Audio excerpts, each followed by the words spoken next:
জোরে বলে নাউজুবিল্লাহ। এবং সেই জন্য ৬০,০০০ সৈন্য তিনি রেডি করলেন। কয় হাজার? ৬০,০০০। ৬০,০০০ সৈন্য যারা কোরআন কালিম নেবে, যারা পৃথিবীকে কোরআনকে ধারণ করবে, সুন্নাহকে ধারণ করবে, ৬০,০০০ সৈন্য কিছুই না, বলেন ঠিক কিনা? তারা এই জমিনে আল্লাহর কোরআন এবং সুন্নাহকে প্রতিষ্ঠা করার জন্য বুকের তাজা রক্ত ঢেলে দেওয়ার জন্য প্রস্তুত, কথা ঠিক কিনা?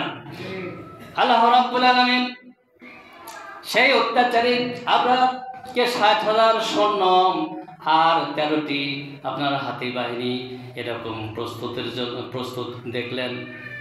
তিনি এই মক্কা শরীফটা ধ্বংস করার জন্য এগিয়ে আসলেন। এগিয়ে আসার সাথে সাথে যখন ৬০,০০০ হস্তি বাহিনী আর ১৩টি হস্তি বাহিনী ৬০,০০০ সৈন্য নিয়ে এগিয়ে আসলেন। আল্লাহ বলেন, আলাম তারা কাইফা ফাআলা রাব্বুকা বিআসহাবিল ফিল আলাম ইয়াজআল কাইদাহুম ফি তাদলিল ওয়া আরসালা আলাইহিম তাইরান আবাবিল তারমিহিম বিহিজারাতিন মিন সিজিল ফাজআলাহুম কাআসফিন মাকুল। আল্লাহু আকবার। আল্লাহ তাআলা বলেন, আপনি কি দেখেন নাই? অথচ নবীজির 51 দিনের আগের ঘটনা, অথচ আল্লাহ তাআলা অবশ্যই বলতেছেন, আপনি কি দেখেন নাই? অর্থাৎ নবীকে অবশ্যই জানাচ্ছেন যে আমি এই হস্তি বাহিনীর সাথে কেমন আচরণ করেছিলাম। আমি কি তাদের সকল ষড়যন্ত্র আমি ধ্বংস করে দেই নাই? আমি কি ঝাঁকে ঝাঁকে আবাবিল পাখিগুলো পাঠিয়েছিলাম না? তারা কি কঙ্কর নিক্ষেপ করেছিল না?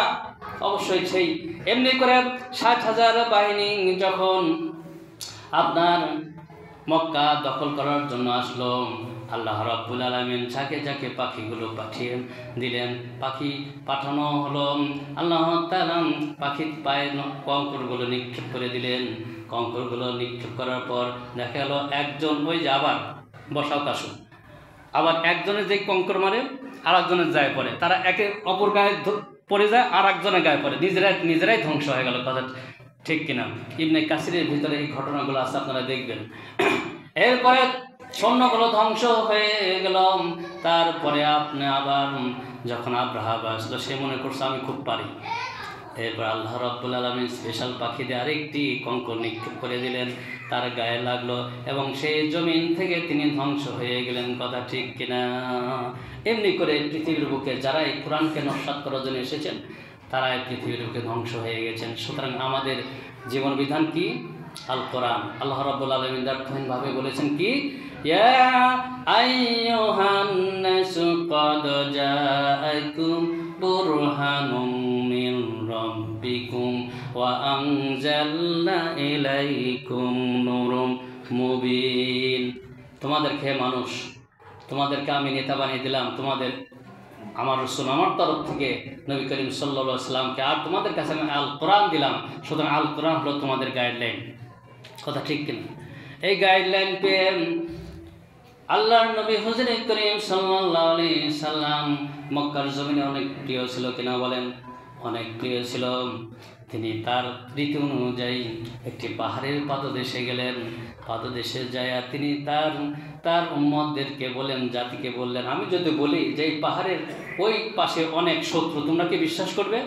কয়, হ্যাঁ অবশ্যই বিশ্বাস করবো। আপনি কখনো মিথ্যা কথা বলেন না, আপনি এতিমদের খাবার দেন, আপনি মানুষের সঙ্গে সহনশীল। বলে, তাই? হ্যাঁ অবশ্যই আমরা বিশ্বাস করব। এবং আল্লাহ রাসূল এবার ঘোষণা দিলেন, কুলু লা ইলাহা ইল্লাল্লাহু তুফলিহুন। বলেন আল্লাহু আকবার।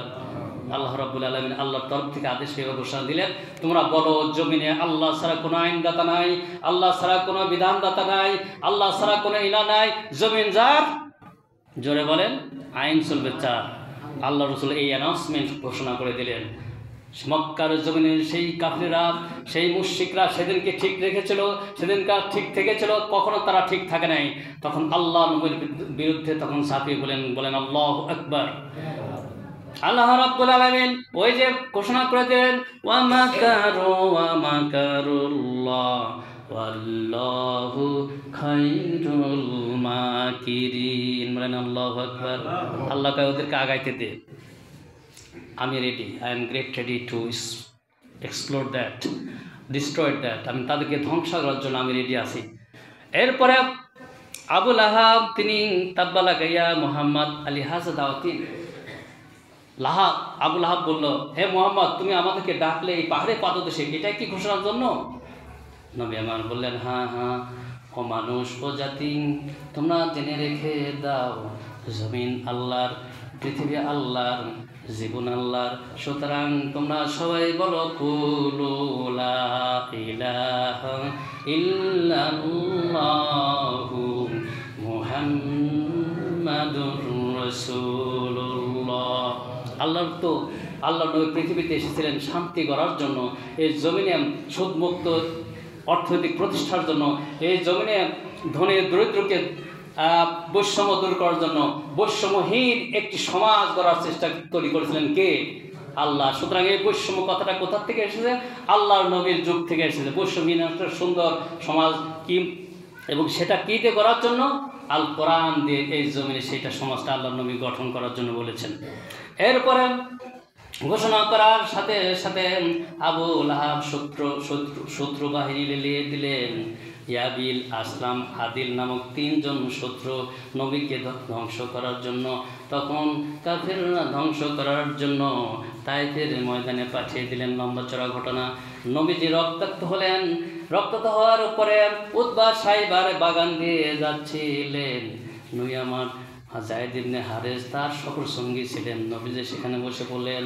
নবীজি গায়ে দিয়ে রক্ত ঝরছে আর আল্লাহর কাছে বলছেন, আল্লাহ আল্লাহ আল্লাহ, তুমি আমাকে আরো ধৈর্য দাও। আমার জমিনে আমার উম্মতেরা বুঝতেছে না, আমার জাতি বুঝতেছে না। কারণটা হলো তুমি যে কোরআন কারিম দিয়েছ জমিনে প্রচার করার জন্য, আল্লাহ গো আমাকে আরো ধৈর্য দাও, আমি যেন এই জাতির কাছে কোরআনকে প্রচার করতে পারি। জোরে বলেন সুবহানাল্লাহ। সেই কোরআন আজও আছে কি নাই? এবং কোরআনের অনুসারীরা আছে কি নাই? সুতরাং আমরা এক পর্যন্ত যেখানে কোরআন সেখানে আছে আমরা, এই অনুসারী যেখানে সেখানে আছে আমরা। কথা ঠিক কিনা? সুতরাং সময় এসেছে এই দেশ, এই বাংলাদেশ একটি সুন্দর সুদমুক্ত একটি অর্থনৈতিক প্রতিষ্ঠা করার। আমরা সবাই একত্রিত, আমরা একবদ্ধ, যেখানে সমাজ যে সমাজটা করা হবে কোরআন দেয়া, যে সমাজ চলবে সুন্নাত দেয়া, আমরা সেখানে আছি। কথা ঠিক কিনা? আল্লাহ রাব্বুল আলামিন সেই সুন্দর সমাজ গড়ার তৌফিক দান করুন। ওমা তৌফিক ইল্লা বিল্লাহ। আসসালামু আলাইকুম।